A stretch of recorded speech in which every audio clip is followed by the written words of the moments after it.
Okey, Assalamualaikum. Selamat petang. So aku hari ni dekat Starhill. Kita ada satu majlis pengenalan ataupun motor ni dah lancarkan lama tapi di tunjuk untuk media hari ni lah. So kita ada ni. Ini adalah Vespa 946. Okey.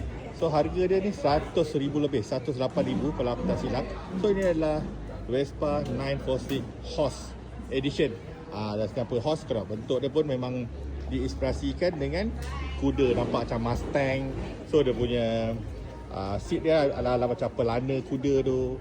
So dia datang belakang juga dengan leather bag. So leather bag, okay, leather juga. Dekat dia punya side mirror punya steel ni pun dia balut dengan kulit. Ni pun kulit. So dia ada juga throttle kiri kanan, kulit juga, leather. So ini setakat ni yang ada order dengannya 3 unit je dekat Malaysia. Tapi mungkin akan masuk lagi lah.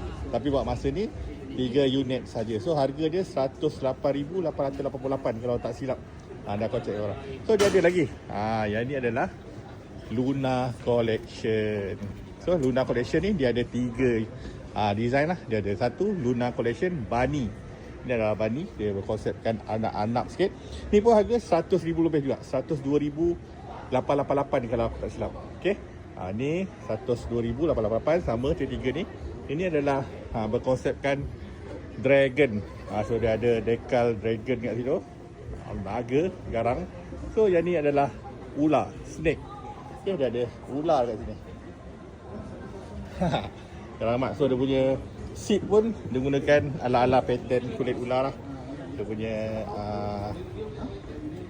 throttle dia kiri kanan. So dia punya seat ni pun macam ular juga, ada tekstur kalau korang nampak. Tu macam dragon ni dia tak ada pula pakai kulit dragon.